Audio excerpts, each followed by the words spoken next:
તો નમસ્કાર મિત્રો, સ્વાગત છે ફરી એકવાર તમારું આજના વિડીયોમાં.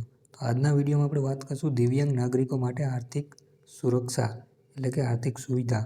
તો શું છે આ દિવ્યાંગ નાગરિકો માટેની જે સુવિધા છે તેના વિશે આપણે માહિતી મેળવશું. તો મિત્રો, વિડીયો ચાલુ કરીએ પહેલાં એક આપણે વિડીયોને લાઇક કરી દેજો અને ચેનલને સબસ્ક્રાઈબ કરી દેજો. તમારો સપોર્ટની ખૂબ જરૂર છે, તેનાથી મને મોટિવેશન મળશે આવા વિડીયો બનાવવાની. તો વિડીયોને એક લાઇક જરૂર કરી આપજો. તો ચાલીએ હવે આગળ આપણે વિડીયો તરફ.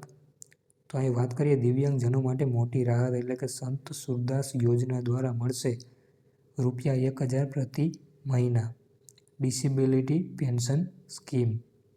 તો મિત્રો, ડિસેબિલિટી પેન્શન સ્કીમ આર્થિક રીતે નબળા અને દિવ્યાંગ નાગરિકોને સહાય પહોંચાડવા માટે વિવિધ રાજ્યોમાં ખાસ પેન્શન યોજના અમલમાં આવી છે. એવી જ એક મહત્વપૂર્ણ યોજના છે સંત સુરદાસ યોજના, જેમાં અંતર્ગત પાત્ર દિવ્યાંગજનોને પ્રતિ મહિનો 1000 સુધીની આર્થિક સહાય આપવામાં આવે છે. આ સહાયનો હેતુ છે રોજિંદા જીવન ખર્ચ, દવા અને અન્ય જરૂરી જરૂરિયાત પૂરી કરવામાં મદદ બને એના માટે. તો હવે મિત્રો વાત કરી લઈએ આ સંત સુરદાસ યોજના શું છે અને કેમ મહત્વપૂર્ણ છે. તો આ સંત સુરદાસ યોજના મુખ્યત્વે દિવ્યાંગ નાગરિકો માસિક પેન્શન આપવાનો એક સામાજિક સુરક્ષા કાર્યક્રમ છે. ઘણી વખત દિવ્યાંગજનોને રોજગાર મેળવવા માટે મુશ્કેલી પડતી હોય છે અથવા તેની આવક મર્યાદિત હોય છે.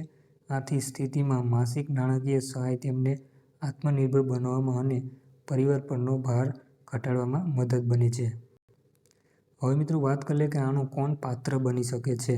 એટલે કે આ યોજનાનો લાભ લેવા માટે સામાન્ય રીતે નિર્ધારિત ટકાવારી દિવ્યાંગતા હોવી જરૂરી છે. સરકાર દ્વારા માન્ય પ્રમાણપત્ર હોવું જોઈએ.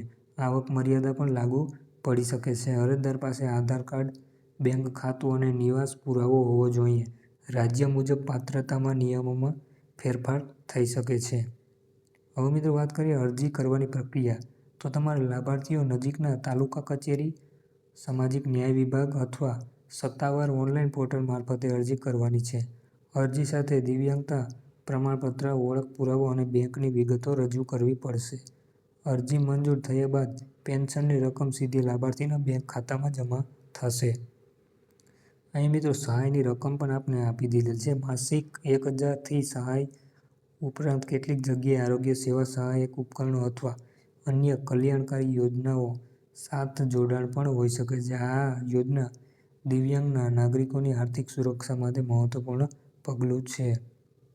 સંત સુરદાસ યોજના દિવ્યાંગજનો માટે મોટી રાહત છે. માસિક પેન્શન રોજિંદા ખર્ચમાં મદદ અને જીવનની ગુણવત્તા સુધરે છે. પાત્ર નાગરિકોએ સત્તાવાર માહિતી તપાસીને સમયસર અરજી કરવાની રહેશે. તો મિત્રો, આ હતો આજનો વિડીયો, જેમાં દિવ્યાંગોને જે મહિને 1000નું જે પેન્શન મળે છે તેના વિશે. તો આશા કરું છું કે તમને બધી માહિતી મળી ગઈ આ વિડીયોમાં. તો મળશું હવે બીજા કોઈ વિડીયોમાં.